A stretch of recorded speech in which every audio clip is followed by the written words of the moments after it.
This single virgin loser is Ryu, our protagonist. His life is a total disaster. First, he gets bullied and beaten up daily. And if that's not enough, his little brother one day got bullied so badly that they made his little brother blind with multiple fractures. And if this was not enough, their parents also died in a car accident. But wait, there is more. One day on Christmas Eve, a hot damn angel kidnapped 9 billion people from Earth and teleported them into a dungeon, giving them unique abilities. While others get abilities like super strength or mind control, Ryu ends up with a skill so trashy, it's almost laughable. Well, all his stats are below average, every single one of them, and his unique gift, when he dies, he goes back to the day of New Year's Eve to start all over again. Then, without any unique abilities and with trashy stats, he died countless times, got tortured, betrayed, you name it. Yet, Ryu grits his teeth and drags himself through the hellish floors, one after another, for years. Alone, and finally, after what feels like a lifetime of suffering, he reaches the top floor. However, the journey takes a cruel turn. To proceed to the final level, one must be part of a team of 5. Ryu,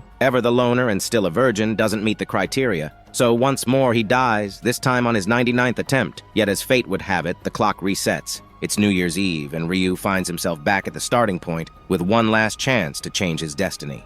Seeing his hand still trembling, Ryu can't shake off the memory of the unimaginable pain he just went through. He can't believe that he died because he was alone on the last floor. It was almost too much to bear. Frustration kicks in. Clenching his fist and steeling his eyes, he gets ready to give it one more go, one final try. Ryu then yanks off his hoodie, throws it aside, and looks down at the ground. He's deep in thought, thinking about who he could possibly team up with this time around. So guys, today's goal is 2,000 likes. Please like and subscribe to support the channel. Now let's continue. The scene suddenly shifts. Now the spotlight is on this piece of shit, Youngmin, the guy responsible for turning Ryu's life into a complete, living hell. Youngmin and his underlings are all smiles, giddy about the fact that they're about to turn into adults. No more sneaking around with fake IDs to buy alcohol. They're in a chatty mood, talking about the jobs they want in the future. When it's Youngmin's turn, his smile turns darker, more dominating. His buddies ask him what's on his mind for the future. Without missing a beat, Youngmin says he's going to be a gangster. Hearing this, his friends pause. They look concerned, almost freaked out. They tell Youngmin he must be nuts. One bad move in that world, and it's curtains for him. But Youngmin, always the unapologetic jerk, brushes it off. In his view, he's got just this one life to live, so why not live it doing what he enjoys? Beating people up. His friends manage a weak laugh, but on the inside, they're pissed off. They're silently labeling him a full-blown psycho. They're also thinking about ditching him for good once they're out of school. Then, to divert the conversation, one of Youngmin's friends asked about what he plans to do with Ryu, referring to him as his errand boy. Youngmin remembered Ryu as a gloomy loser, and with a sinister grin, said he obviously wouldn't let Ryu go. Even after graduating, he would continue to mess with Ryu until he got his fill of enjoyment. Then, one of his friends noticed someone and turned to call Youngmin's attention. He pointed out that he had found Ryu, Youngmin's errand boy. Seeing Ryu, Youngmin became excited, and the countdown for the New Year's Eve began with only 5 seconds remaining. But something unusual happened. A dark aura surrounded Ryu as he removed his hoodie and turned towards Youngmin with a cold, determined look, leaving Youngmin perplexed as he sensed that something was different about Ryu. Youngmin's confusion turned into seething anger as Ryu glared at him. He clenched his fists, ready to beat the crap out of Ryu. However, his friend intervened, suggesting that they let it slide since it was the new year. Just as the bell rang to signal the arrival of the new year,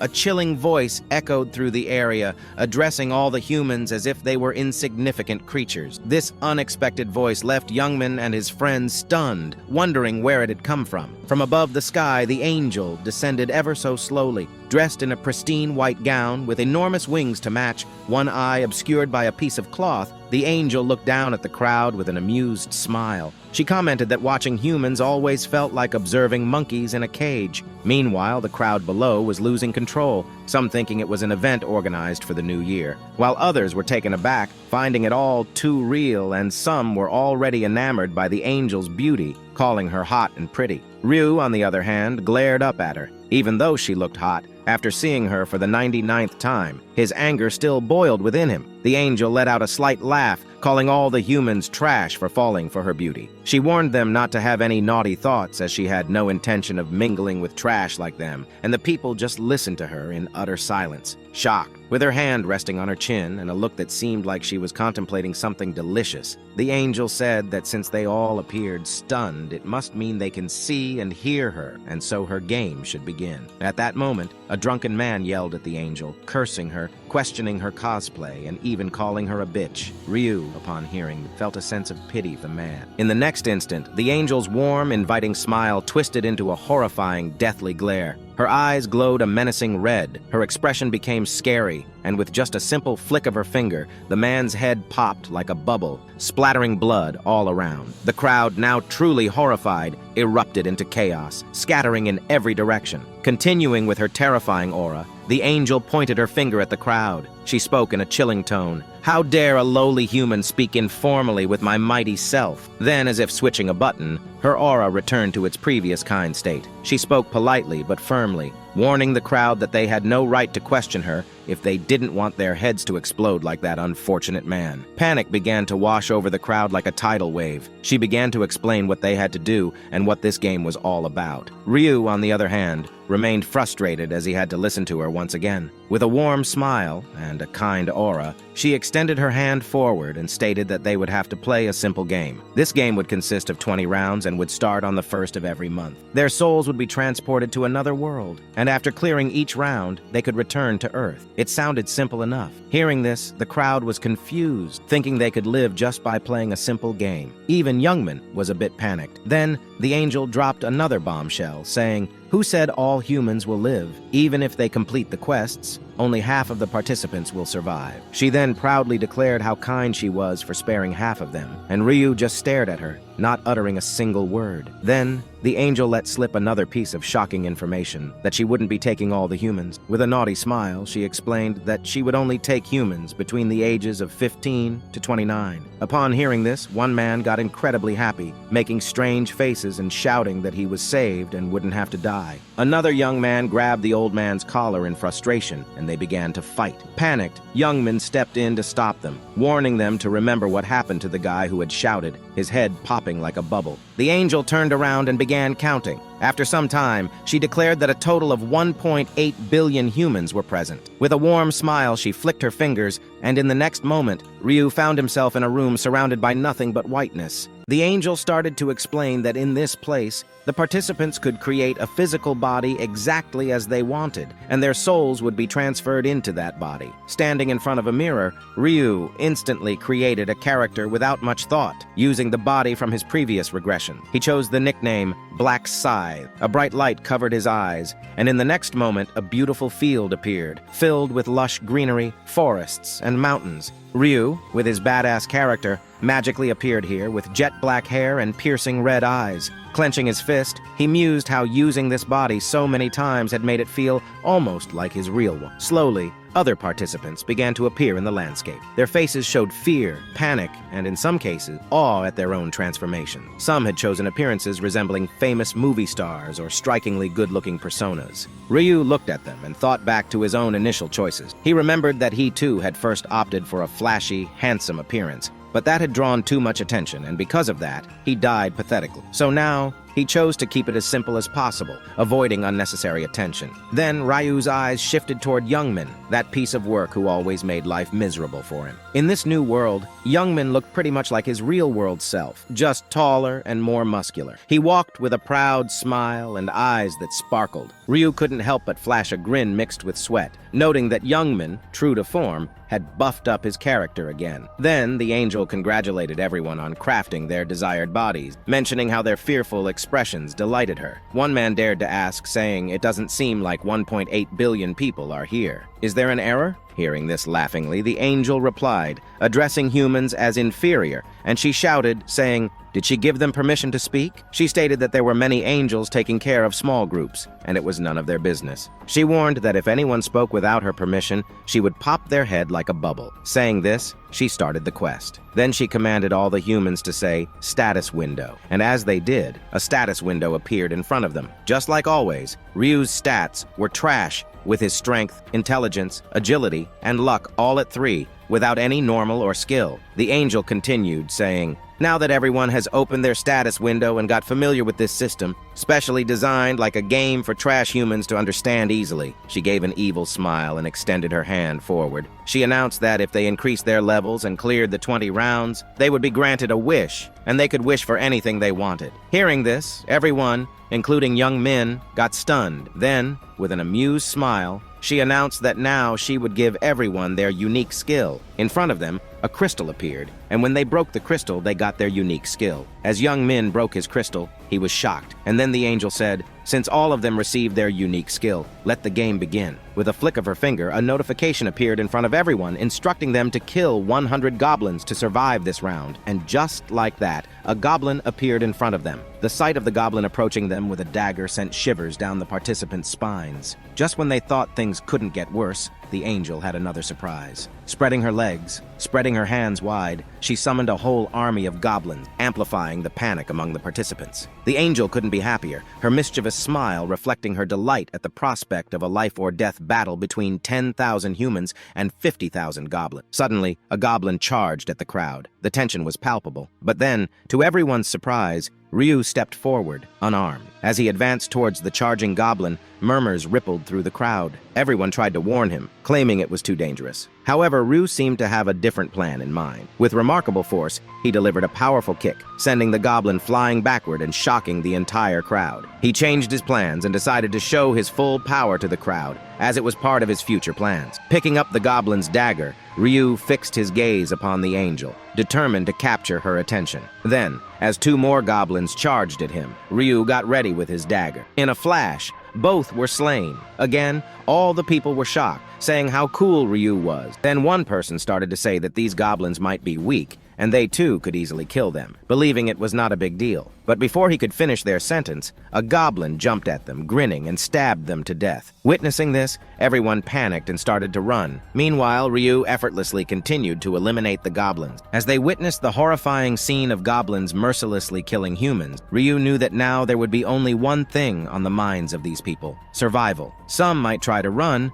but the area was protected by a barrier, so escape was impossible. Others might hesitate to kill a living being, but in order to survive, they had no choice but to fight or be killed. Ryu explained how he had once been like them, but after going through this round 99 times, despite being weak, he knew all the movements and weaknesses of the goblins like the back of his hand, making it easy for him to kill them. Watching the scene unfold from above, the angel was having a ball. She was genuinely enjoying the chaos of goblins and humans fighting each other. With a smirk, she commented on how the humans, who she referred to as monkeys, were struggling against the goblin. Even though the goblins had smaller, weaker bodies, when they were armed with daggers, they seemed to have the upper hand. However, her gaze eventually landed on Ryu, who was tearing through the goblins like a whirlwind. She took note of his nickname, Black Scythe, and realized he had already taken down 70 goblins in a short span. A hint of annoyance crossed her face. Ryu's dominance was ruining her entertainment. But, shrugging it off, she said to herself, it can't be helped, and shifted her focus to watch other humans fight for their lives. Ryu, on the other hand, continued his onslaught, becoming a one-man killing machine. The goblins started to fear him.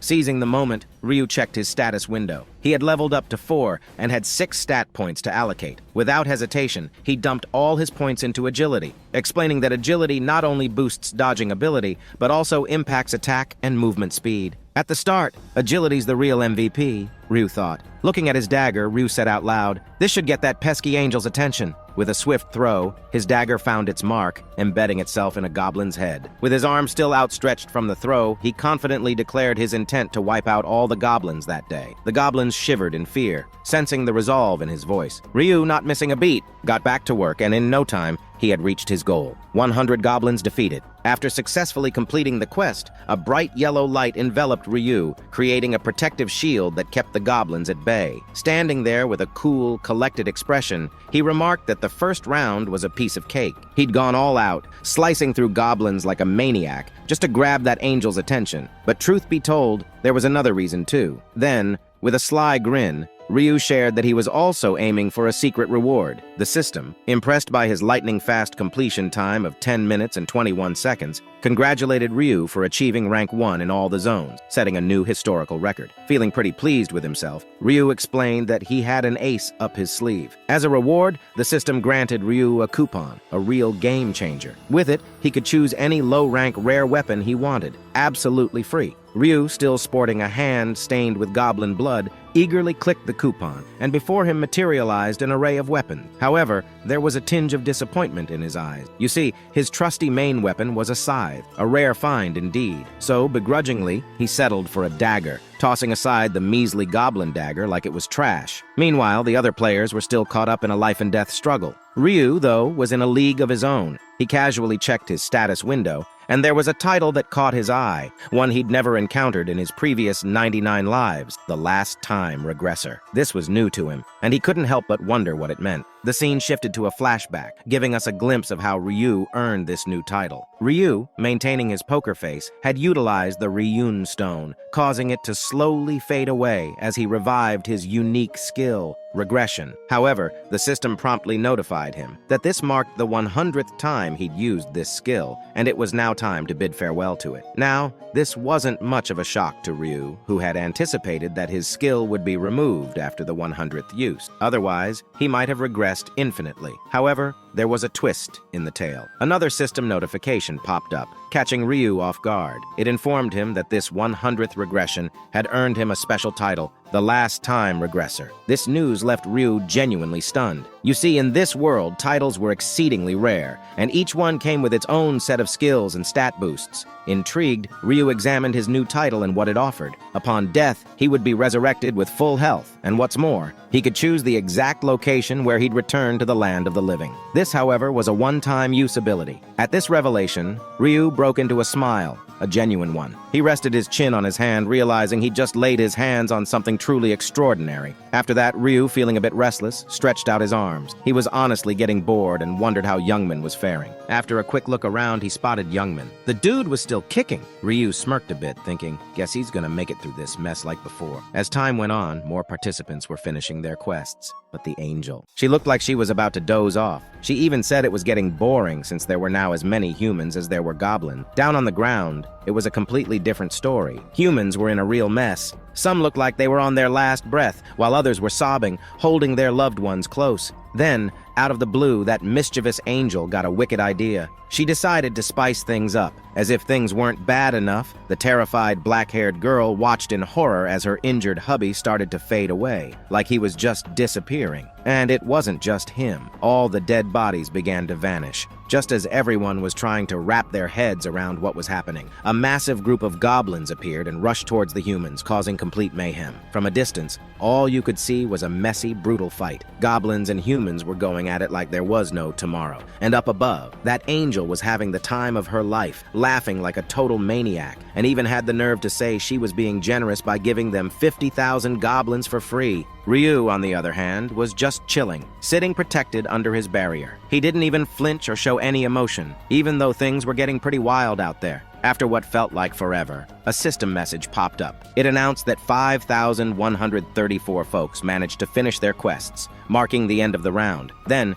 just as suddenly as they appeared, all the goblins vanished. This left the remaining participants totally baffled. The angel then dropped the bombshell. Since half of the folks who first showed up had passed the quest, the rest weren't so lucky. And as she broke the news, the unlucky ones began to fade away. Their cries and pleas filled the air, but the angel, she didn't bat an eye. She just sat there, soaking in the drama like it was some top-notch entertainment. Then the system notification popped up, displaying everyone's rankings, and Ryu was at number 1. He received another reward for being in the top spot, which was 1,000 gold. Meanwhile, everyone stared at Ryu with shocked expressions as they also realized he was ranked number 1. The awaited moment had arrived. The angel took an interest in Ryu, just as he had hoped. Smiling, she praised Ryu, acknowledging that someone being ranked number 1 in the entire world, region, and under her group was an accomplishment to be proud of. The angel called out to Ryu, using his nickname Black Scythe, and asked him how he became so strong. She began to inquire if he had received a special, unique skill, but stopped herself mid-sentence, cursing herself. Ryu replied,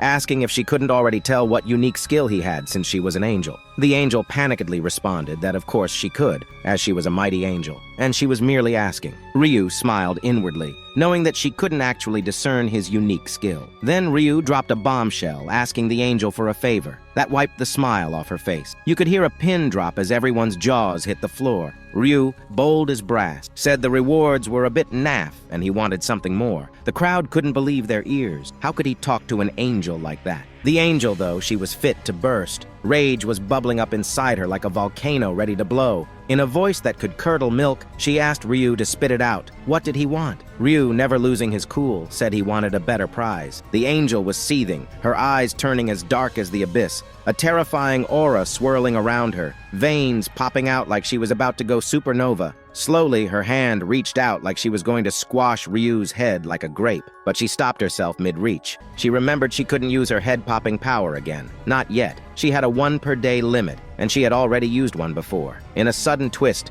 the angel had an idea pop into her mind. With a cheeky smile, she told Ryu that she's got a reward Ryu will definitely like, and then she slowly came down on ground, saying normally she'd ignore such a bold request. But she's taken a liking towards Ryu, and she wanted to chat one-on-one in private, telling the rest of the humans stay for a moment as they will return soon. The angel and Ryu headed off toward the jungle, leaving the crowd with envy. They all thought, man, maybe we should have asked for better prize, too. But they quickly realized that only a top dog like Ryu could make a big ask without, getting his head blown up. As they dipped, Ryu shot a look back at Youngman, leaving the guy scratching his head. Ryu just gave a sly grin and continued on. As they ventured deeper into the jungle, the angel was like, "Why you hanging back? I ain't gonna bite. Walk up with me." And Ryu just nodded. Internally, the angel was losing it. She thought humans were mad greedy, and she had some, let's say, special plans for Ryu. Her face turned all kinds of sinister, and she let out a low, eerie laugh. She thought once they passed a certain rock, they'd be out of the surveillance zone. And then she'd get her revenge, giving Ryu a slow, painful end. As she reached the magic spot, she tried to put on her best smiley face, telling Ryu he was about to get his special reward. But out of nowhere, a fist zoomed toward her. Before she could even dodge, bam! Ryu's punch sent her flying and made this holy being a holy shit. The angel was in shock as golden blood spilled from her mouth. She couldn't wrap her head around the fact that she'd been punched by a mere human. Pissed off, she pulled herself together and tried to locate Ryu, but the dude had vanished. Just when she thought she'd caught a break, out of nowhere, Ryu popped up right behind her, ready to throw down. In a slick move, Ryu got one hand on her wing and the other wrapped around her neck. The angel, usually so in control, was freaking out big time. She screamed at him to back off, but Ryu, he just calmly ripped off one of her wings. The pain hit her hard, and she blacked out for a sec, and when she came back to sense, Ryu was already tearing off her other wing, and golden blood was going everywhere, and she couldn't help but scream out in agony. Ryu, cool as ice, told her to quit with the dramatic act. Then he forced her down to the ground, stepping on her back and grabbing her last wing. She begged and cried, but Ryu didn't show a lick of mercy. With one last yank, he ripped off her final wing while saying now she will not be able to run and they can talk in peace. Now the angel, trembling, slowly turned back, and Ryu asked her if she was in pain, but she didn't say anything, just ground her teeth. Then Ryu smiled and asked her if he hadn't acted like that. It would be him in her place crying in pain, and the angel would be the one smiling maniacally. Hearing this, the angel stood up, panicked, shouting, "What the hell is Ryu saying, this nonsense?" She called Ryu insane for hurting an innocent angel. But then, with cold eyes, Ryu picked up the angel's torn wing and showed her the hidden dagger hidden behind her wing. He asked her if she was not planning to kill him with this hidden dagger. Then what was it for? Putting it into her pussy. Hearing this, the angel was speechless. Ryu stood up, throwing the wing aside, saying he had done this for the 88th time, and it was still satisfying to do it, while the angel was confused, not understanding what Ryu was saying. Then Ryu dropped yet another bomb. He called the angel by her name, Burial, and told her he knew all about her and it was time for her to die. Now, scared, anger and shock mixed on the angel's pale face as she wondered how Ryu knew her name. thinking it was impossible. Ryu replied that there was no point in telling someone who was going to die and took out his dagger from his inventory, staring at it. The angel grew more and more panicked and started shouting that if Ryu killed her, the consequences would be heavy. Then, with an angry and loud voice, pointing her finger toward Ryu, she threatened him that if he didn't stop, she would use her skill and pop Ryu's head like a bubble. But Ryu calmly smiled and replied that she could do whatever she wanted, but she would not be able to use that skill, as it could only be used once per day. Now the angel was gritting her teeth in frustration, and then in panic, she warned Ryu that if he killed her, her comrades would not let him go unscathed. But Ryu, with a calm and calculating expression, simply said,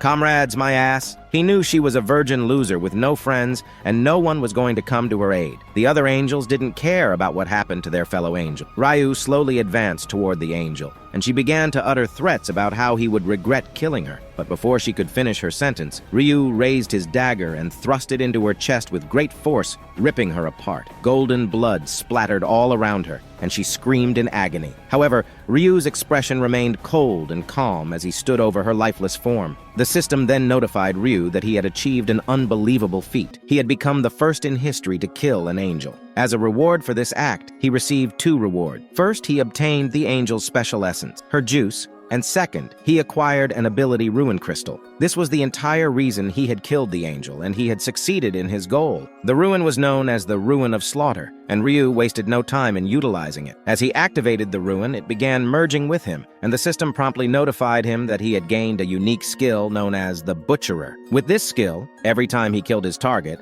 all of his stats would increase by 1%, making him even more formidable. The system didn't stop there. It informed Ryu that he had earned the title of the First Angel Slayer. This title bestowed a tremendous advantage upon him, as when facing an angel in battle, all of his stats would double, turning him into a formidable adversary. Now, the most significant reward awaited Ryu as he held the angel's special juice in his hand. He explained that it was solely for this reason that he had taken the risk of killing the angel. This special juice, after consumption, would allow him to change his class to Grim Reaper. The Grim Reaper class was considered the natural enemy of angels, making Ryu a formidable opponent against them, as angels will be a pain in the ass in future. Ryu went on to clarify that in this world, anyone could obtain a class, but the process for achieving one was shrouded in mystery. People gradually discovered the criteria through trial and error. For example, one could acquire a warrior class by defeating a certain number of goblins within a specific time frame. There were a total of 30 classes available, but some were unique and could only be obtained by fulfilling special conditions,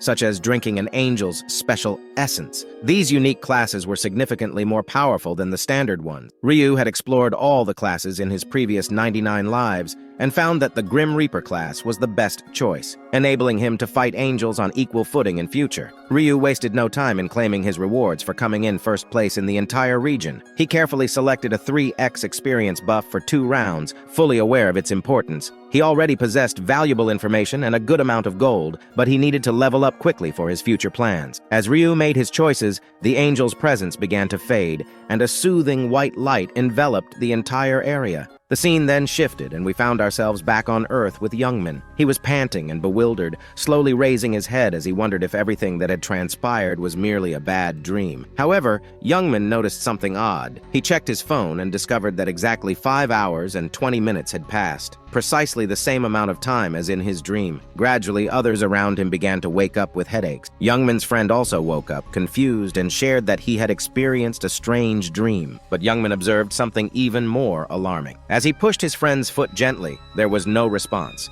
Another friend tried to rouse the motionless man, only to discover that he was dead, his face pallid. Panic began to grip them as they realized that everything that had occurred in the dream was not a mere fantasy. It was a grim reality. Anyone who had died in that dream had met the same fate in real life. This shocking revelation was too much to bear, and fear overcame them. Youngman and his friends frantically assessed their surroundings, trying to determine what to do next and how they would face the challenges of the upcoming month. Amidst the fear and confusion, Youngman was trembling, but his tremors were not born of fear. Instead, he was shaking with excitement, a strange anticipation stirring within him. He was getting excited, thinking that in that world everyone was equal, and it didn't matter whether they were a president or a celebrity. In that world, strength was king, and he could do whatever he wanted. He could kill whoever he pleased. Meanwhile, his friends were crying in panic. scared that next month he would die as a virgin if he failed to complete the quest. But Youngman scolded them, telling them he wasn't the only one facing this problem. He urged them to stay calm and explained that all they had to do was kill some monsters to survive the next round. It was as easy as spreading butter on bread. Hearing this, his friends couldn't believe what they were hearing and thought Youngman was crazy to begin with. But now he seemed even crazy. One of them sighed and called him a bastard, saying that with his miserable life, he wouldn't be missed if he died right now. After all,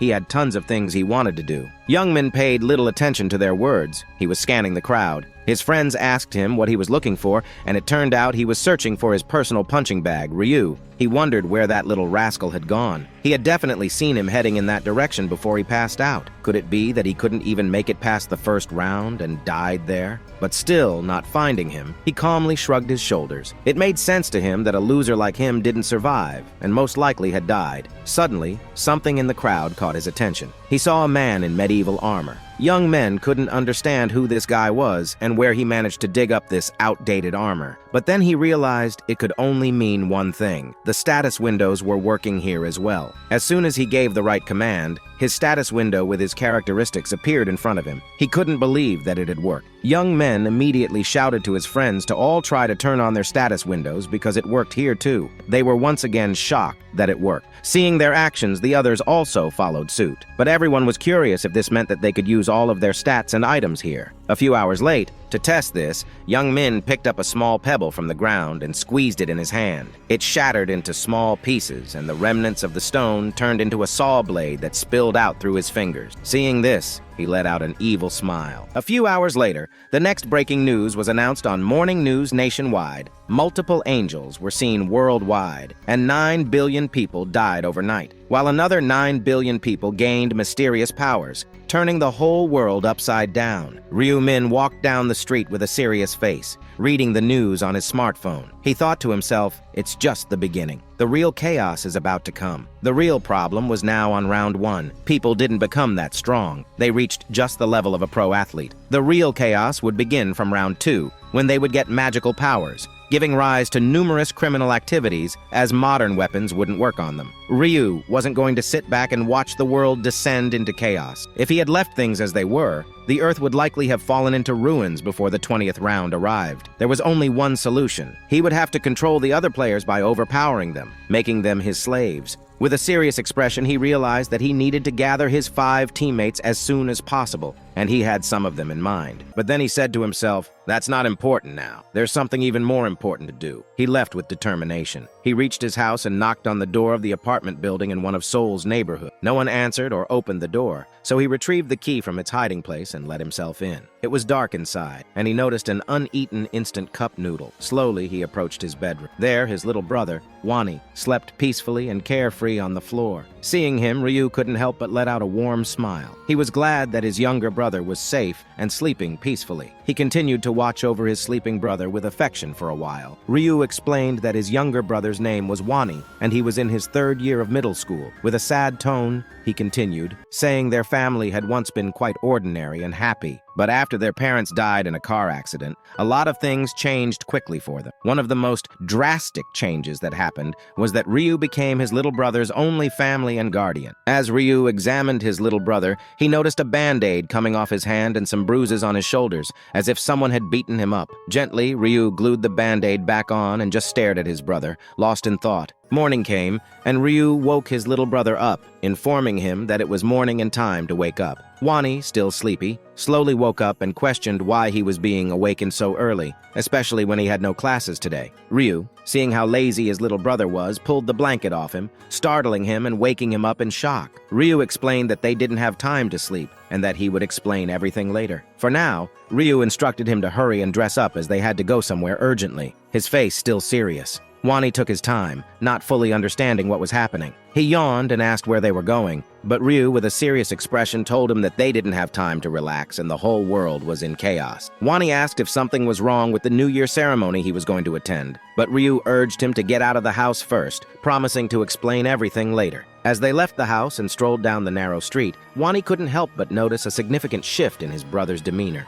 Ryu, typically carefree and easygoing, appeared unusually serious. Wani sensed that something out of the ordinary had occurred, but he hesitated to inquire, thinking that Ryu would eventually share what was on his mind. Then Ryu turned toward his little brother and inquired if he was aware of what was happening in the world. Hearing this, Wani got confused, thinking about what could have happened while he was asleep in his state of panic. Ryu urged his little brother to check the latest news on his smartphone search feed. Wani quickly scrolled through the updates, trying to comprehend the gravity of the situation. What he read left him in disbelief. Stories of angels kidnapping people's souls and transporting them to another world, where half of them had died with a heart attack mysteriously. Panic surged through Wani as he absorbed the shocking news. In his state of anxiety, he bombarded Ryu with questions, asking, did Ryu also get transported to that world? His brother told him that he had been taken too, and he could only get out after killing 100 monsters called goblins. Hearing this, Wani immediately began to worry about his brother's health and asked if he was hurt. He bombarded Ryu with questions, but Ryu reassured him not to worry about himself. However, upon hearing this, Wani became even more concerned. After all, Ryu was his only family, his only sibling, and dearest person. Ryu was his entire world, and the thought of something happening to his brother was unbearable. To fulfill both the mother's and father's duty, Ryu became the most mentally strong individual from a very young age. But having a strong mind and killing 100 monsters are completely different things. Seeing his worried little brother, Ryu smiled and told him not to worry too much. He reassured Wani that he would explain everything later, but for now, they didn't have much time, and they needed to take action. Then Wani stopped and asked Ryu to tell him where they were going. He was willing to follow Ryu, but all the information was too much for him to handle, and he would only follow Ryu when he told him where they were going. Seeing his little brother's wounded hand, Ryu turned to Wani and told him in a cold voice that they were going to attack the hideout of Taegyu, who was the leader of the bullies in his class, shocking his little brother. Still not believing that his brother had found out, Wani asked his brother if he really knew about it. Ryu asked back, did you really think I wouldn't find out? Now, Wani bit his lip, realizing that he thought he had hidden his secret well, but it turned out that his brother had known about the bullying all along. Now worried, Wani sat there thinking how he didn't want to get his brother involved in his life when Ryu was himself getting bullied and having a hard time. Ryu, on the other hand, seeing his little brother sad, apologized to him in his thoughts and said to himself that he shouldn't have known this in the first place, but he found this out during the first regression. After returning from the first round, Ryu Min just slept the entire day in depression, and his little brother went somewhere in the morning. After a while, Ryu was awakened by the ringing of the phone. Annoyed at who might be calling him, he reached for the phone, still sleepy. He asked who was calling, to which the voice immediately asked if he was the guardian of someone named Wani. Then it immediately added that he should come to the hospital immediately. After saying that, Ryu's pupils dilated in horror. The next second,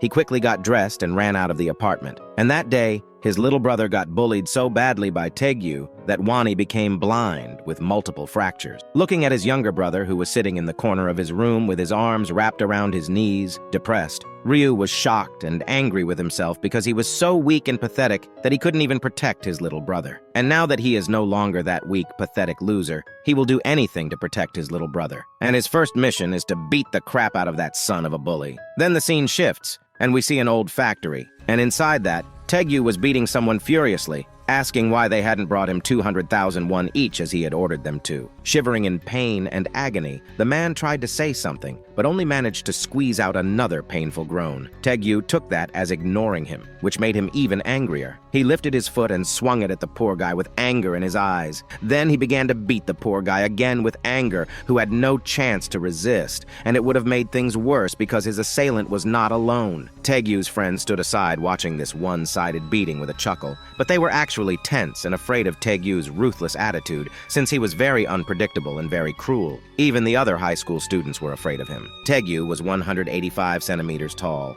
and he had a rather large physique for a sophomore high school student. Undoubtedly, he was an overwhelming dominant among his peers, and was famous even among gangsters for his fighting skill. After a while, the man was finally done with the beating. Screaming harshly, he scratched his neck and headed towards his buddies, complaining irritably that he couldn't buy a motorcycle today, as he couldn't get the money he was going to get today. Seeing the angry guy approaching them, the group of his buddies immediately tensed up. Unfortunately for them, their fears were realized as Taegyu approached his gang and asked if any of them knew anyone from whom he could get the money to buy the motorcycle. The gang was caught off guard, and each of them scratched the back of their heads nervously. Then one of his members suddenly remembered a name, and he turned to Taegyu and asked why they shouldn't call that tall guy with curly hair who was from their class. Taegyu's lips curled into an evil grin when he realized who he was talking about. Then he added that he planned to call him today anyway, since he thought he deserved a good beating as a New Year's present. They were thinking about how they would beat Ryu 1. Taegyu, with an annoyed face, said that Ryu 1 is basically homeless,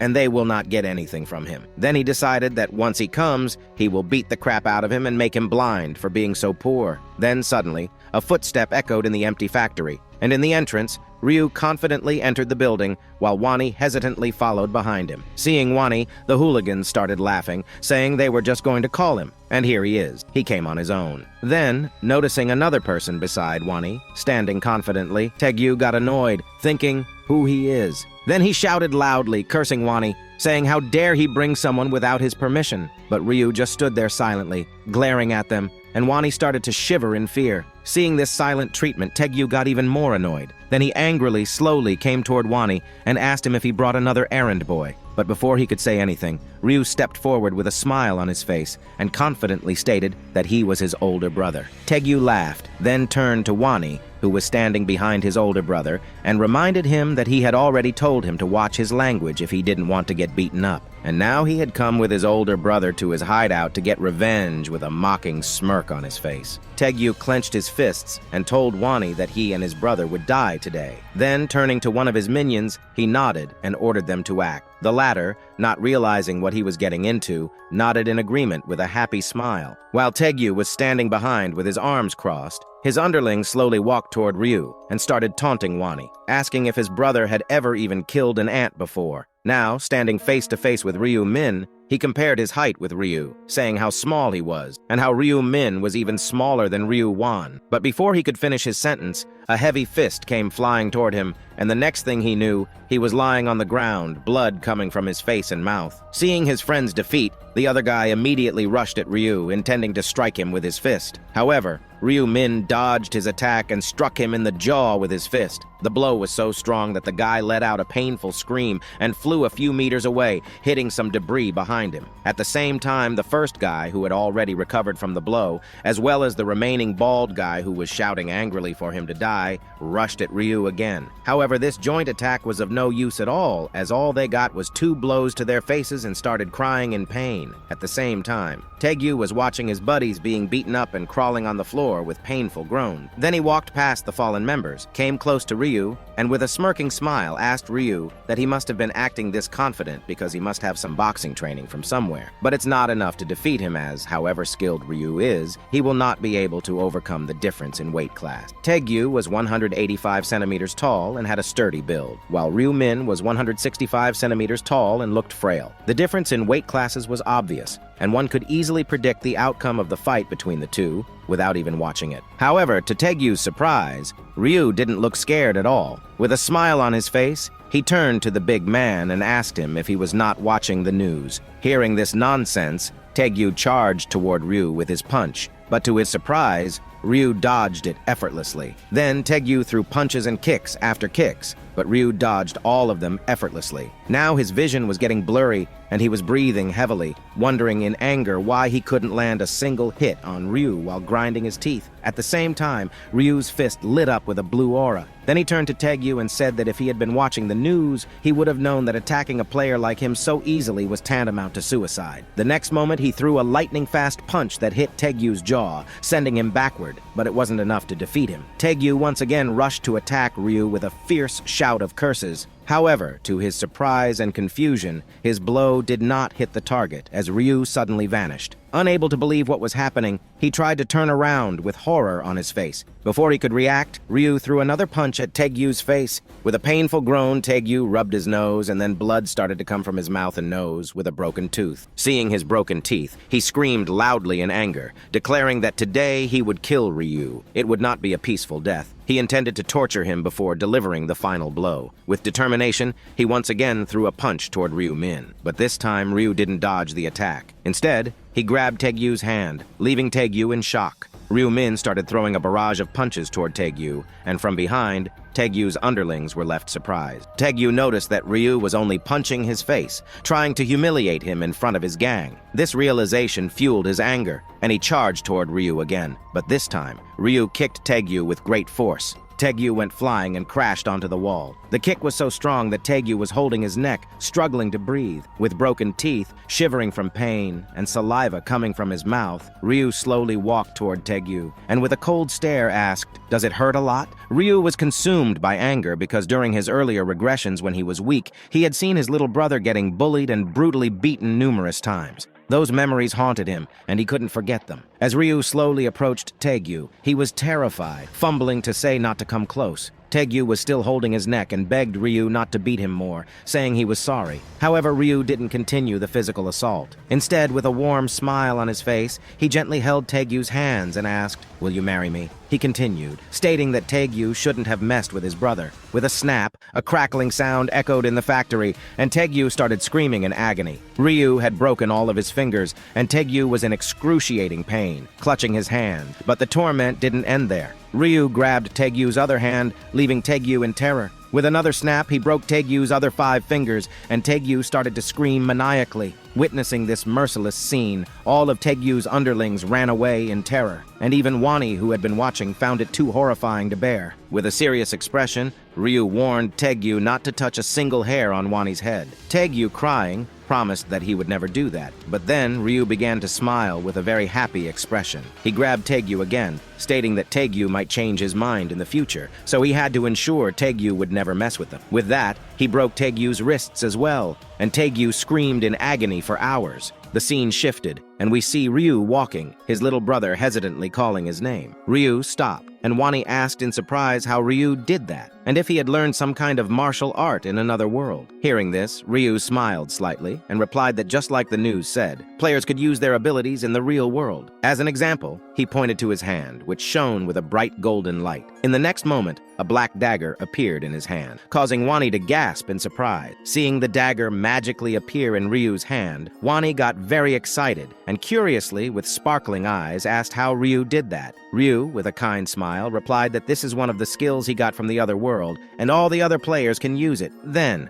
as Ryu was putting the dagger back into his inventory, Wani remembered what had happened at the factory and asked in the same surprised voice if Ryu had learned all his new fighting techniques from that other world as well. Ryu replied that he didn't learn any fighting techniques, and he was able to do that because he was faster than them. His dexterity stat had reached level 11, adding that normal people's agility stats were around 3 points, while professional athletes could reach 10 points, and his was 11. So now he was as fast as Usain Bolt. Wani followed his brother and asked what would happen if he level up, and Ryu replied that he didn't know, as he hadn't reached that level, and only by leveling up would he be able to find that answer. But from inside, he knew the answer. You see, in his 13th life, he told everything about him to his little brother that would happen in the future, and that he was a regressor. Because of that, Wani became the target of the other players and had been kidnapped by a player. Even though he was able to get revenge, he didn't want to feel those emotions again, much less have his younger brother suffer for it. Turning to look at his little brother who was following him,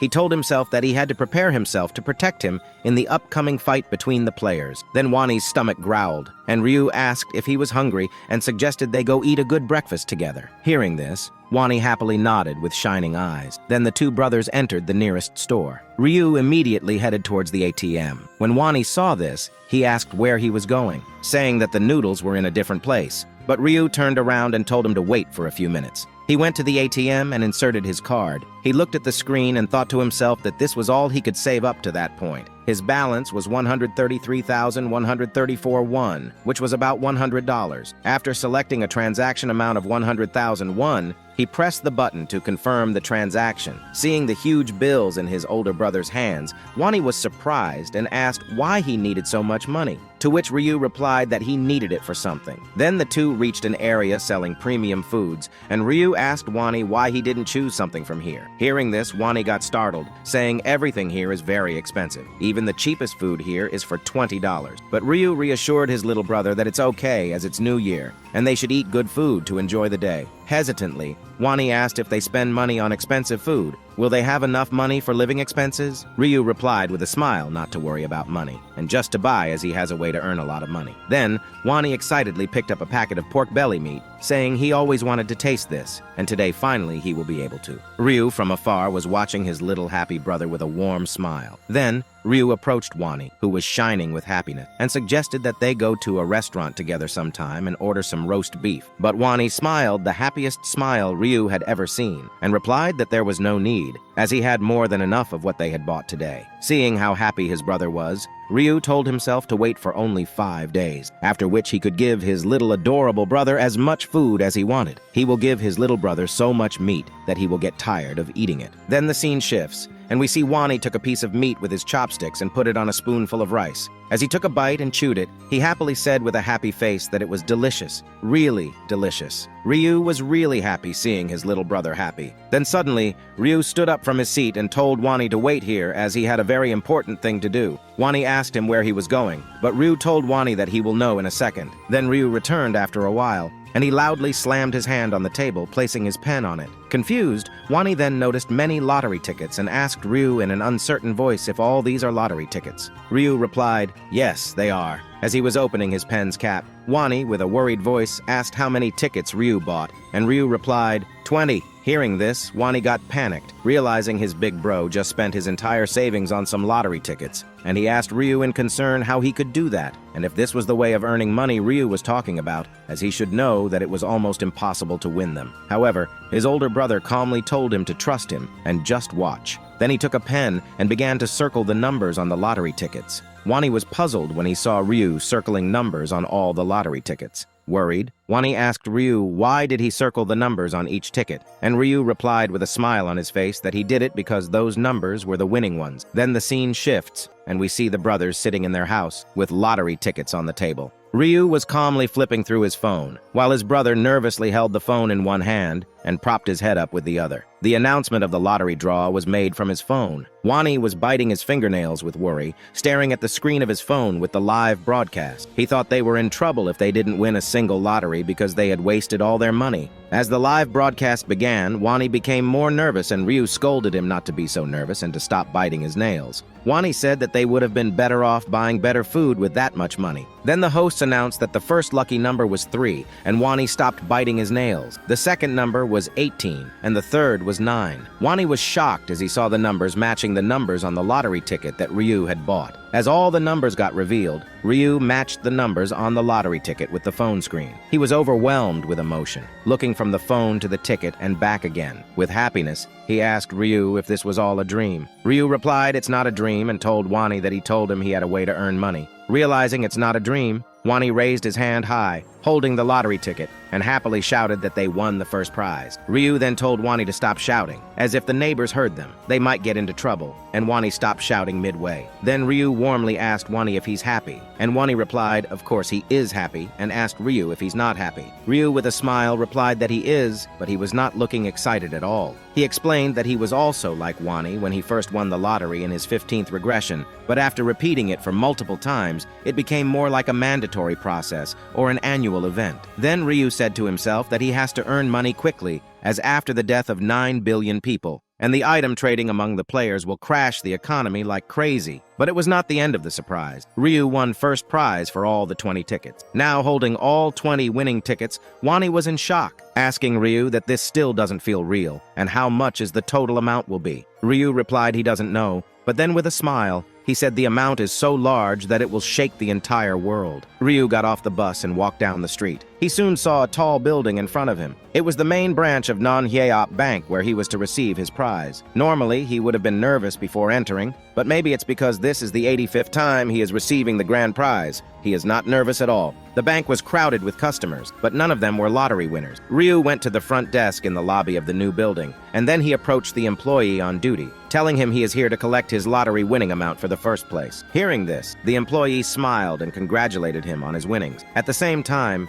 he wondered to himself how the guy standing in front of him, who looked like a student, was able to get the prize for the first place. Pushing his thoughts away and searching for something on the computer, then the employee asked Ryu where he had purchased his ticket, to which he replied that it was at the Yeonwi branch. Hearing the guy's words, the employee exclaimed in shock, unable to believe what he had said. His mind immediately went back to a conversation with his colleague who told him that this time, someone won the first prize for 115 games and all first prize. However, and his senior strictly commanded him whenever that customer will come, he has to treat him like a VIP guest. The employee's thoughts were interrupted by the voice of Ryu, asking him if he is okay, and the employee panickedly replied he is, and told Ryu to just wait for a minute. A few minutes later, a middle-aged man appeared in front of Ryu, who smiled and thanked him for waiting. After shaking hands with Ryu, he introduced himself as Guan Juno, saying that he was the president of the bank. Ryu simply replied that his name was Ryu. The president said that since he had won the first place prize, he had to congratulate him personally. Ryu smilingly thanked the man for congratulating him. Afterwards, the man offered to escort him to the place where he could collect his winnings, telling him to follow him.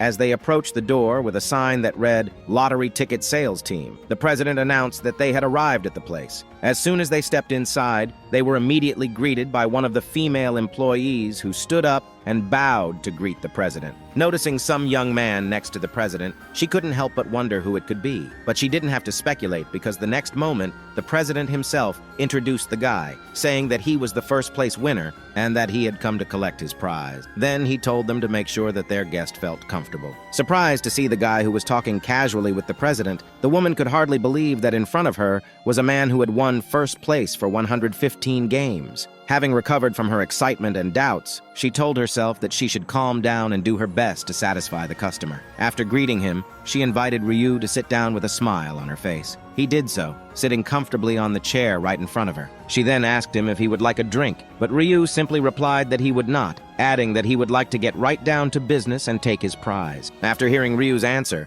the employee didn't take any more time and asked him to provide her with the tickets so she could confirm that he was the winner. Ryu immediately handed her a stack of winning tickets that he had brought with him. Looking through the tickets, the woman couldn't believe that he had bet everything on one combination. It could only mean one thing. Either the guy had decided to risk everything, or he could see the future. Having finished with the confirmation, the employee said that everything was in order and that he could take the prize for the first place. However, Ryu's next question about how much he would receive made the girl freeze, as even just naming such numbers was absurd. After a second of silence, she replied in a trembling voice that his prize is 22.5 billion won, which is equal to $16 million.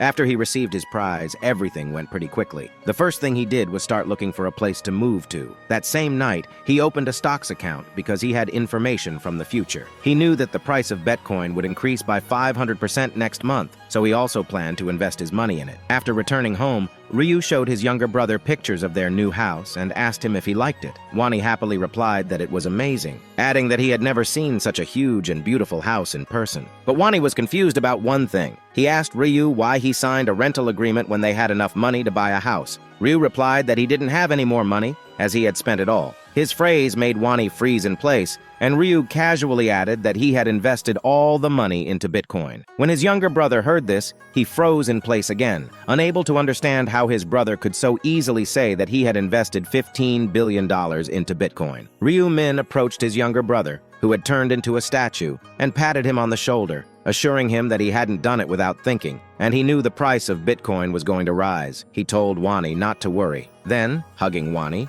he added that not to worry, as he had seen a dream, and in that dream, he saw new numbers of lottery tickets, and they could always earn money through the lottery. After his older brother's words, the eyes of the naive Wani shone with admiration, believing everything Ryu said. Realizing this, he immediately grabbed Ryu by the shoulders and began to shake him excitedly, asking him never to forget them. Ryu somehow broke free from his little brother's grip, thinking to himself that he couldn't forget them, even if he wanted to, after repeating it countless times. Then Ryu turned to his brother and suggested that they eat outside before heading out. Wani asked in confusion where they were going, and Ryu replied with a smile on his face that they were moving to their new house today. At the same time, at some unknown location, Youngmin was punching and made a big hole in the wall and then with a villainous smile. He said to himself that pumping all the points into strength was the right decision. Swinging his fist at the end wall again, he added to himself that he was even able to get a power rune that doubled his strength. As he continued to strike the wall, he started to laugh maniacally, saying that now with this powerful fist, no one will be able to stop him, and veins started to foam in his hand as he clenched his fist, ready to go another round of punching the wall. Then the scene shifted, and we see Youngman now in front of Ryu's door, slamming the door and shouting Ryu's name. When he didn't get an answer, he said first he thought Ryu died in the first round, but later he found his name was not in the list of the dead people, and Ryu was even ignoring all his calls. Then Youngman's face became furious, thinking the way Ryu glared at him before the angel kidnapped him. He can never forget them, and he will only get satisfaction when he will beat him to death with his own hands. Then Youngman started to slam Ryu's door continuously, saying if he is hiding inside, he will now come inside after breaking the door. However, a voice stopped Youngman, and it was an old man standing on the stairs who turned to him and asked him what he was doing at that door. Youngman asked the old man if he should mind his own business, since Youngman is not slamming the old man's door. Hearing this, the old man, adjusting his glasses, replied that he was indeed the owner of the house, startling Youngman. Then he asked Youngman again if he had come to meet a friend. For a second he froze, not knowing what to say. He quickly adjusted himself to the situation, smiled, and said that he had indeed come to see his friend. Then he asked the old man if he could open the door for him. Youngman added that he had suddenly lost contact with his friend, and now he didn't know how to get in touch with him. Hearing this, the old man was shocked. Then he told Youngman that it was now an empty apartment as the student who lived there had moved out. Hearing this, Youngman immediately asked the owner of the house if he knew when and where the student had moved to. But the old man replied that he had moved today, but he didn't know where he had moved to. Hearing the old man's answer, Youngman was furious, and he clenched his fists in anger, wondering how he could have left without telling anyone. Then the scene shifts, and we see the duo arriving at the huge glass building, which was the size of a skyscraper. Wani exclaimed in surprise and admiration. Covering his eyes with his hand to keep the sun from shining, he said with shining eyes and amazement that the building was very tall. He was so innocent that he was even surprised that the door at the entrance was revolving. He didn't stop being amazed even when the female employee simply handed them entrance cards while his older brother confirmed their identities. Wani continued to be surprised that there was even a security guard here. Pushing himself up in the elevator to his room, he turned to Ryu and said admiringly that this place was really amazing. Stepping out of the elevator, they headed to their room. When they got to their room, Wani exclaimed again in surprise, wondering how big it was. His brother replied with a nonchalant face that it was about 330 square meters. Such a figure shocked his younger brother, as their previous apartment was dozens of times smaller. Looking at the apartment, Wani, still in disbelief that they were going to live here, asked, "Isn't it too big just for the two of them?" Ryu replied that they have a lot of money and that they should enjoy their life. Then Wani asked Ryu how much the rent had cost him, and Ryu said that it had cost about 22 million won a month, which is about $17,000 a month. The rent alone made his younger brother's head spin. He thought to himself that not so long ago, he was still concerned about the price of meat, which at that time seemed very expensive to him, and now they are spending so much just for rent. Following his older brother, who was still looking at the apartment they would be living in, Wani asked him if they could have chosen something cheaper. Hearing this, Ryu shook his head negatively and replied that the more expensive the services were, the higher the security, which was their priority after all. On the first of every month, all players will fall unconscious as their souls will get transported to another world, leaving their real bodies unprotected, and it was the period that was the most vulnerable for all players. During this time, they became vulnerable to disasters such as fire or earthquakes. But the biggest danger was not the cataclysms, but the assassins hired by other players. And so, when the time came, players would need to prepare to have their bodies in as protected a place as possible. After finishing his thoughts, Ryu turned to his brother, who had already settled in a bit, and asked if he liked the house. Wani enthusiastically replied that it was beautiful, and it still felt like he was dreaming. Then Ryu kindly said he is glad Wani is happy and that he liked it. Suddenly, Wani's face became a little sad. He then apologized to his older brother in an uncertain and worried voice. Ryu looked at him in confusion, not understanding what he was apologizing for. Wani continued in an upset voice, saying that Ryu would be transferred to another world next month, and he'd have to fight for his life. Knowing this, how could Wani enjoy and be happy? But this sad atmosphere was broken by Ryu, who patted his brother on the shoulder, asking him why he was so sad. He added, "Do you think I won't be able to come back from the next round?" but Wani didn't say anything, and Ryu jokingly told him to stop thinking about nonsense and follow him. He had heard that the shopping hall on the second floor sells really delicious food, so they should go and enjoy. Wani agreed, still worried. Then suddenly a message arrived on Ryu's phone. After reading the message, he realized it was from Youngmin, and Ryu continued to ignore him. Putting his phone in his coat pocket, he thought of giving Youngmin a visit. The next day, a sleepy Ryu came out of the bedroom and was surprised to see Wani fully dressed, preparing to go somewhere. When he asked him where he was going, Wani happily replied that he had ordered some rice cakes and was going to pick them up. Still sleepy, Ryu didn't immediately realize what he was talking about. As far as he could remember, this had never happened before. Although regression did not guarantee that everything would happen exactly the same way as in the past, it was a significant change. Turning to his younger brother, who had already packed up and intended to go, Ryu asked him why he had decided to buy them, to which Wani replied that he was going to give them away to the neighbors as a gift to celebrate their moving in, as he thought it would be good manners. Ryu thoughtfully replied that being on good terms with the neighbors was a great idea. Pleased at his older brother's praise, Wani said that he could distribute them himself, adding that Ryu could stay here and rest. However, Ryu disagreed, replying that they should distribute the gifts together. He then told Wani to wait for a while he went to change his clothes. After a while, they rang the bell of the first apartment, from which a voice came out seconds later asking who it was. Wani, with a smile on his face and a cake in his hands, good-naturedly informed them that they were their neighbors who had just moved in and now came to greet them. Opening the door, a middle-aged woman with a smile also greeted them. Then, noticing that the two looked very similar, she asked if they were brothers, to which Wani smilingly replied that they were. Handing the woman a rice cake, he advised her to eat them while they were still warm. She happily received the cake and thanked the brothers. Then, after some more time, they continued to greet their neighbors, continuing to give them gifts, and after an hour they were almost done with greeting the neighbors and heading to the last place. This was the top floor, and the most expensive and the most secure one. While Wani was ringing the doorbell, Ryu was thinking to himself that there must have been someone from a rich family or a celebrity in such a place. Even after ringing the bell for a while, no one answered his call, causing him to have thoughts that perhaps no one was home. Pressing once more and getting no answer, he turned to his older brother, who was standing by the wall, and said a bit confusedly that it looked like no one was here. Turning around, they were about to head for the elevator, but the sound of the doors opening made them turn around. The person they saw in the next moment shocked Wani, while Ryu, although a little surprised, didn't change his face much. In front of them was a girl who had a beautiful appearance and was dressed in elegant clothes, who was looking at them with incomprehension. So, the video ends here. What do you think will happen next? Write in the comments and give a pink heart